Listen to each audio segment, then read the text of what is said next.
Las 7 de la mañana, 38 minutos. Este es el informativo del Eje Cafetero. Y estamos en vivo y en directo a través de Risaralda TV, a través de la emisora Que Buena 92.1 FM, desde el Centro Comercial Guadalupe Plaza, aquí en el quinto piso. Estamos también en redes sociales para Colombia y el mundo. Y tenemos también un invitado más a esta hora. Si ustedes quieren participar de la entrevista, una pregunta con un comentario o algo, pues nos pueden llamar por el teléfono fijo de la emisora 342-1050, 606-342-1050. Nos acompaña Carlos Andrés Ramírez Segura.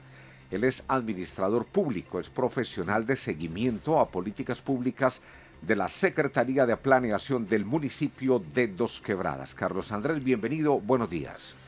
Muy buenos días para todos los oyentes, para las personas que nos escuchan y nos ven desde las diferentes ubicaciones del departamento y del eje cafetero y en general. Agradecerles a ustedes, doctor Álvaro y doctor Germán, por la invitación. Le doy los muy buenos días, Carlos Andrés. Usted orienta en la alcaldía de Dos Quebradas y le hace seguimiento a todas esas políticas públicas, entre ellas la libertad religiosa, que a veces es, no hay cumplimiento por parte de algunas entidades del Estado o de tantas otras instituciones en cumplir con este mandato constitucional. Hoy en este día, porque el 4 de julio es el Día Nacional de las Libertades Religiosas, ¿cómo podría celebrarse este día y qué decir acá en Dos Quebradas, acá en Risaralda, en el país en general, de cómo se respeta realmente la libertad religiosa? Bueno, Germán, muchas gracias por la pregunta. Realmente desde la administración municipal y en el país en general se ha venido avanzando bastante. Desarrollar lo que es el artículo 19 de la Constitución Política de nuestro país, que garantiza la libertad de culto y religión y conciencia en todo el territorio nacional.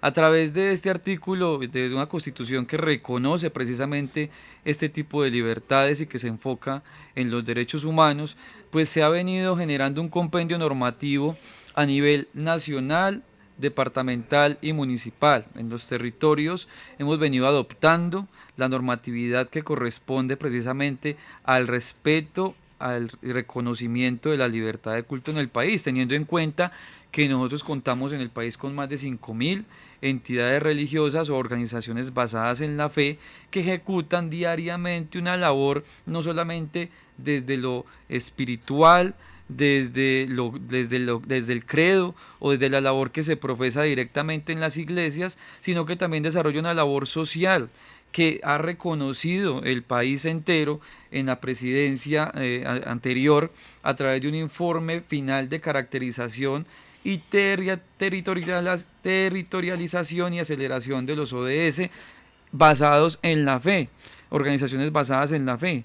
Se revisaron más de 1.500 organizaciones basadas en la fe en el país, en 14 departamentos y en 219 municipios impactados, y se dio a conocer que en época de pandemia, durante los años 2020 y 2021, las organizaciones basadas en la fe aportaron el 4.5% del valor agregado a la economía del país. Germán y Álvaro, imagínense qué importante dato, por encima del Ministerio de las Tecnologías, de las Comunicaciones, de las TICs en general, y incluso de la economía naranja, que en su momento pues se trabajó bastante en el gobierno anterior, por encima de estos, aportando aproximadamente con más de 3.732.000 ayudas humanitarias en temas de alimentos, ropa, medicamentos, apoyo psicosocial, entre otros aspectos. Por ejemplo, en salud mental se atendieron más de 820.000 personas, que equivalen en promedio a 37.000 millones de pesos. Apoyo en arrendamientos, se apoyaron más de 300.000 millones de pesos en el país a través de estas organizaciones.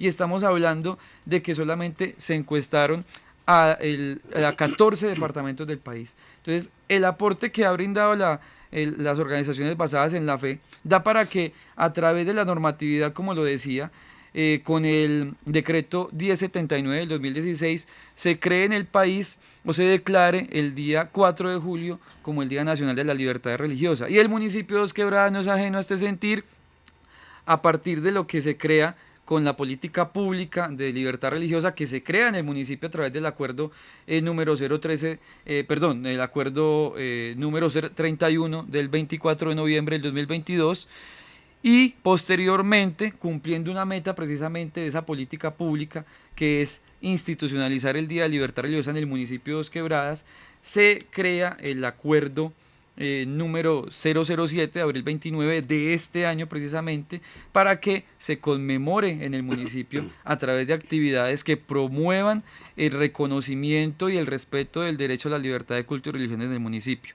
Por eso hoy también, Germán, invitamos a una marcha que se va a realizar a partir de las 9 de la mañana, va a iniciar en Macro y va a terminar en la Plaza de Bolívar de Pereira, porque vamos allá a confluir los diferentes municipios que están conmemorando y celebrando este día. Allí vamos a desarrollar actividades después de que nos congreguemos en la Plaza de Bolívar, las diferentes marchas que se vienen realizando.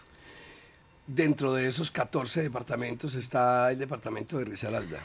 El departamento de Risaralda estuvo incluido en el informe del 2019 y anteriores. Este incluyó departamentos del eje cafetero como el Quindío, entre otros. Este no incluyó el departamento de Risaralda. Este informe final se basó sobre todo en la época de pandemia. En el anterior informe sí estuvo Risaralda.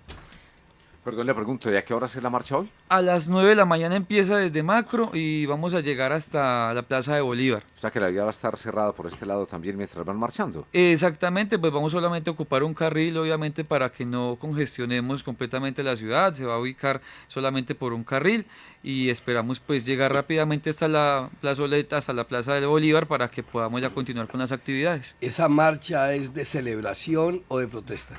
No, esa marcha es de conmemoración. Yo creo que nosotros en el país hemos ido, digámoslo así, normalizando la libertad de culto y religión, y digamos que es una pena también en algunos aspectos que hasta ahora vengamos a reconocerlo, pero también es un gran avance para nosotros, no a nivel de entidades religiosas o organizaciones basadas en la fe, sino para el país en general. O sea, el país reconocer un derecho que está plasmado en la Constitución y que venirlo desarrollando desde los diferentes medios, no solamente normativos, sino sociales, y reconocer ese aporte que hacen las entidades, también para empezar a reconocer ese aporte que hacen en Dos Quebradas y en el departamento.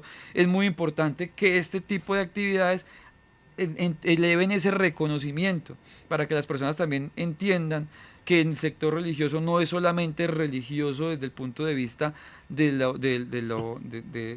las creencias, ¿no? Sino que también abarca un sentido mucho más amplio de la sociedad, un sentido de apoyo psicosocial a cada una de las personas que asisten a estas entidades religiosas. Por ejemplo, mi doctor Germán y doctor Álvaro, por ejemplo, yo quisiera leerles unos temitas acá rápidamente. Por ejemplo, en formación religiosa, estamos hablando de formación, el 29.2% de estas entidades basadas en la fe aportaron. En apoyo a los adultos mayores de diferentes medios, desde lo económico, desde lo psicosocial, el 22.1%. Apoyo deportivo y cultural del 18.3%. Apoyo a los jóvenes, sobre todo con la conducta suicida. Aprovecho para decir que el municipio ya creó la ruta de atención para la discriminación o acciones de discriminación en el municipio. Una ruta que se creó precisamente este año y que nace a raíz de la política pública. La política pública contempla 19 metas que tienen convergencia con el plan de desarrollo también en 19 metas y que tiene más de 180 acciones para ejecutarse este año. O sea, no estamos hablando de una política pública menor, de una política pública que se crea desde la necesidad de la administración. Todo lo contrario, se crea desde abajo, se crea desde las necesidades de las personas y desde las necesidades de las organizaciones basadas en la fe y las personas que asisten a estas organizaciones, a más de 45 organizaciones reconocidas en el municipio, que también hacen parte de un comité municipal de libertad religiosa en el municipio, como otro de los puntos y aspectos importantes que tenemos en el municipio en esta materia. Carlos Andrés Ramírez Segura, ¿recuerdan a Álvaro Fermín cuando lo entrevistábamos hace como 5 o 6 años? Un niño, un jovencito, un muchachito.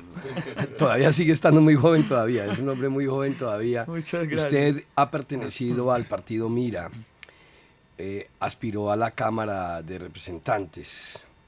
¿Cuál es su religión, Carlos? ¿Cuál es la religión que usted profesa? Germán, yo soy cristiano desde hace 12 años, asisto a la Iglesia Ministerial de Jesucristo Internacional. Hace 12 años llegué a la iglesia teniendo aproximadamente 21 años. eh, y yo he podido vivir como muchos de los creyentes que participamos en la Iglesia de Dios Ministerial de Jesucristo Internacional, no solamente en el país, sino en el mundo entero, porque la iglesia tiene presencia en más de 60 países. Es una iglesia que nace en Colombia y que se extiende hacia el exterior. Es un caso sui generis porque por lo general las iglesias vienen y se implantan o De tienen otros sus países entidades en acá, Colombia. exacto, en Colombia, pero esta nace en Colombia precisamente hace 50 años, en el año 1972, con más de 1 millón de creyentes en el país y con más de 700 sedes en todo el país. Entonces, allí pues hemos desarrollado nuestras actividades basadas precisamente en la fe, pero también hemos aprendido el apoyo hacia las personas y hemos desarrollado muchas actividades sociales a través de la fundación que tiene la iglesia, que es la Fundación Internacional María Luisa de Moreno, y muchas otras actividades que desarrollamos como con organizaciones sociales y demás, y en apoyo precisamente de los creyentes y voluntarios que están en la iglesia. La responsabilidad que usted tiene en la alcaldía de Dos Quebradas es hacerle seguimiento a todas estas políticas públicas, pero también a la libertad religiosa y de culto. Digamos que usted realmente podría decirnos cuál es la diferencia entre un cristiano y un católico. No sé, es una... ¿Cómo diferencia usted? Porque ambos profesan una religión. Sí, Nosotros los católicos, ustedes los cristianos. yo creo que hay que reconocer más bien que el 95% del país es creyente, ¿no? Y eso lo reconoce precisamente la ley 133 del 94, cuando entiende que el país no, o sea, reconoce todas las creencias religiosas en el país, pero tampoco se determina como un país agnóstico o ateo, ¿no? Es muy importante porque a veces con el concepto de laico creemos que es que el Estado es indiferente a el sentir religioso, y es todo lo contrario. Yo les leí un compendio mínimo de normatividad a nivel nacional que reconoce la libertad de culto. Y yo no quisiera de pronto entrar a definir quién tiene unas características o no en cuanto a ser cristiano, porque todos profesamos nuestra religión precisamente basado en esa normatividad que nos ha entregado el país, teniendo esa libertad sin obviamente llegar a ocupar los derechos que vulneren los derechos de otras personas, ¿no? Como se comprende desde todo derecho fundamental. Entonces, no, yo creo que nosotros tenemos es más bien puntos de encuentro entre católicos, cristianos, de diferentes organizaciones cristianas, tenemos más puntos de encuentro, porque uno de esos es el Comité Municipal de Libertad Religiosa.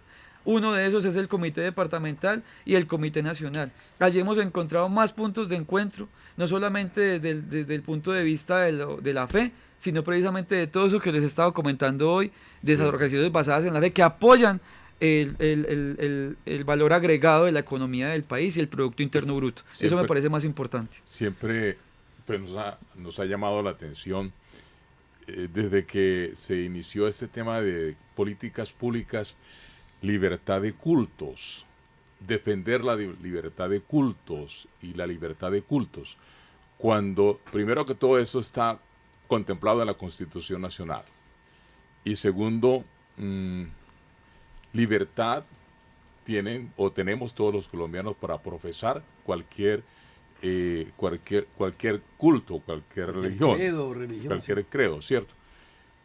Y quienes hemos estado en diferentes ámbitos nunca nos hemos sentido amenazados de ninguna naturaleza. Entonces, cuando se habla de la defensa religiosa y cuando se crea una política de libertad de cultos, no la entiendo realmente, no entiendo el contenido de eso basado en lo que les acabo de decir. Lo que está diciendo Fermín es que no es necesaria. No, en absoluto, porque pues, yo digamos que he estado también en el tema religioso y jamás he sentido una persecución o discriminación o palabras que vayan en discordante con lo que yo practico, jamás. Sí, Muchas gracias precisamente, Fermín, por esa pregunta. Es la pregunta que nos hacen de manera más obvia las personas en el municipio, porque digamos que como este tema apenas viene desarrollándose desde la Constitución del 91 en unos aspectos bastante importantes ahora en el tema normativo, pero que no ha sido reconocida antes, ¿no? No quiere decir eso con política. No quiere decir que antes no existiera la libertad de culto y no existieran los creyentes en el país. De hecho, pues existen desde en la implantación de lo que fue el reconocimiento de 1492 acá en el continente americano. Pero para ir al punto, todos los derechos constitucionales, precisamente entendiendo que es un derecho constitucional la libertad de culto, entre otros derechos fundamentales que contempla la precisamente Constitución política, tienen que tener un desarrollo normativo, como usted muy bien lo conoce, doctor Germán. Cada artículo de la Constitución necesita que se desarrolle normativamente a través de leyes, decretos reglamentarios o acuerdos u ordenanzas para irse, digamos, extendiendo en los territorios. Esta no es la excepción, ¿no? Que todos los constituyentes en el 91 hayan reconocido que hay que proteger la libertad de culto y religión en el país. No es un tema menor, ni es un tema que les nació en ese momento porque sí, pero sí hay una persecución en algunos aspectos. Y yo les quiero dar a conocer también algunos datos de alguna religión, de algunas entidades basadas en la fe en el municipio. Se ha hecho una caracterización ya de 25 entidades religiosas. Y de esas 25, aproximadamente 10 nos han contado de actos de discriminación en diferentes escenarios. Primero, en las empresas. Afortunadamente Fermín no le ha tocado, pero en las empresas a muchas de las personas, por el hecho de profesar su religión, hay discriminación en cuanto a los horarios, en cuanto a prescindir de ellos en sus contratos, en cuanto al bullying que se les hace en las empresas como tal. Y ese bullying se presenta más que todo en las instituciones educativas. Tuve la oportunidad de trabajar en la gobernación, en la Secretaría de Educación, para implementar el plan de promoción de libertad de culto y religión en instituciones educativas oficiales del departamento. Visitamos todas las instituciones educativas del departamento para hablar precisamente de esta normatividad y los casos que nos daban los rectores, los casos que nos daban los coordinadores, los docentes del área de educación religiosa, eran bastante amplios sobre cómo se discriminaban a los estudiantes, entre ellos y incluso hasta docentes eran discriminados por el tema de libertad religiosa. Habían docentes que se los obligaba a asistir a actos religiosos de determinado credo, obligados, y les decían, si usted no asiste, entonces lo vamos a calificar mal. Si no asiste a la misa, por ejemplo, mis dos hijas, los colegios generalmente mis dos hijas estudiaron en colegios públicos.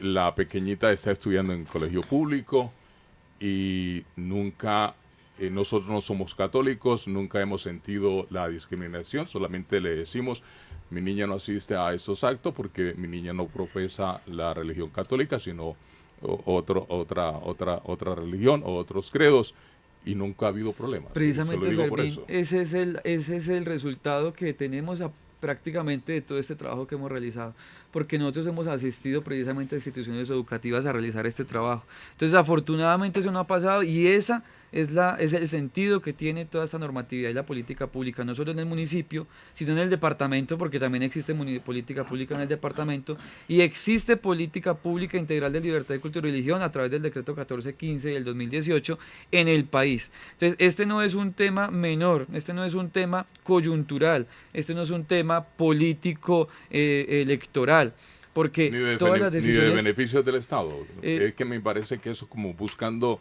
algunos beneficios con la normatividad de la política pública de la religión, buscando como beneficios del Estado. No sé, Fermín, me suena por ese lado. El 95% del país profesa una religión, profesa una creencia.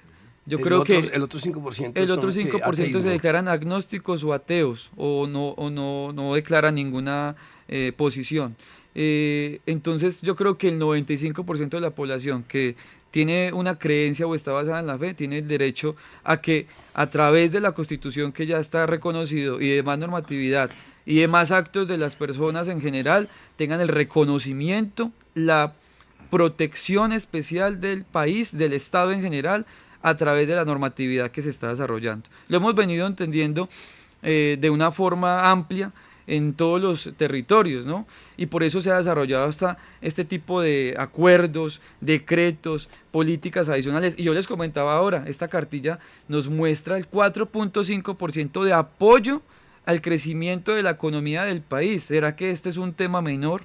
4.5%. Estamos hablando de presupuestos bastante altos, si contamos que el 4.5% del PIB en el país, estamos hablando de más de 37.000 millones de pesos solamente en salud mental. Imagínense cuánto no hacen las entidades religiosas en salud mental. 820.000 personas atendidas para la conducta suicida. ¿Saben ustedes cómo está el tema de conducta suicida en el municipio?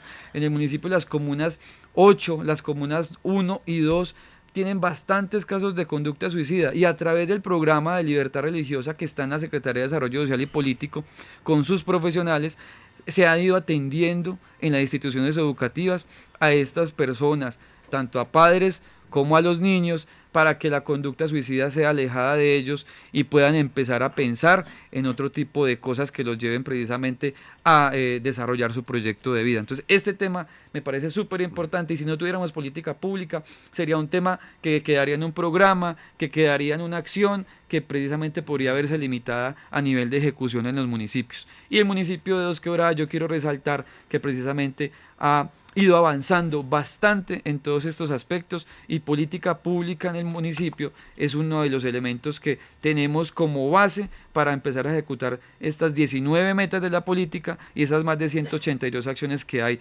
durante este año y los próximos años, que está elevada para hacer una política pública de largo plazo. Bueno, para Carlos Andrés Ramírez Segura, que es profesional de seguimiento de políticas públicas de la Secretaría de Planeación del municipio de Dos Quebradas, pues gracias por acompañarnos a esta hora en el informativo del Eje Cafetero. Álvaro, muchas gracias a usted, muchas gracias a Fermín, al doctor Germán. También quiero pues extender obviamente un saludo de nuestro alcalde Diego Ramos, de nuestra secretaria Sandra Lucía Ospina, de nuestra directora de Asuntos Socioeconómicos, la doctora Marta Torres, y de todo el equipo de la Dirección de Asuntos Socioeconómicos y el Observatorio de Políticas Públicas del municipio, que ha venido trabajando, haciendo seguimiento y acompañamiento precisamente a las políticas públicas que tenemos en el territorio. Muchas gracias. 8 de la mañana. En Aguas y Aguas, la empresa de los pereiranos, te brindamos agua de la más alta calidad, cumpliendo con